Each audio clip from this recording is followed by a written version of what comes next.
নেতাজি ধরে যেটা আমরা দেখেছি ক্ষতি হবে, এটা হলে মুশকিল না। আমাকে তো দেখতে হবে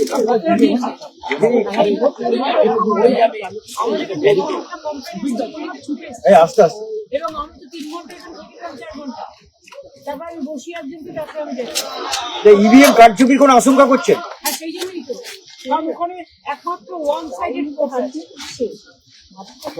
দিদি, এই যে রাজ্য পুলিশকে ঢুকতে দেওয়া হলো না, এর মধ্যে না, এর মধ্যে দেখুন আমি এর মধ্যে কোনো কথা বলতে চাই না, কারণ রাজ্য পুলিশ নিজেরা যদি নিজেদের দায়িত্ব পালন না করে, এখন তো আমার হাতে নেই ইলেকশন কমিশনের হাতে, তো তারা যদি নিজেদের দায়িত্ব তারা পালন করতে না পারে, তাদের ব্যর্থতা করতে পারে।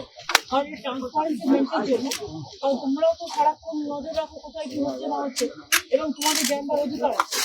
সেই জন্য আমি এটা রিকোয়েস্ট করবো যে যদি বাইরে একটা সিসিটিভি দেওয়া যায় বেশির জন্য, তাহলে ভালো হয়। আরো ভালো হয় যদি এখানে একটা সেট করে দেওয়া যায়। বৃষ্টি হচ্ছে তো, বৃষ্টি হচ্ছে তো। যার জন্য আমি যারা বাইরে ছিল এদের যদি ভেতরে একটা ছাদের তলায় বসা লাগছে, কারণ বাইরে দাঁড়িয়ে ছিল মিছিলে সব পার্টি, যে পার্টি আসবে, আমার কাছে এখানে পার্টি কোনো ম্যাটার না। আমার কথা হচ্ছে অধিকার প্রত্যেকেরই আছে, কিন্তু যেহেতু সাইক্লোনটা হচ্ছে আর যে কোনো সময় ইলেকট্রিশন দিতে পারে, ব্যারিকেডটা পড়বে কিন্তু।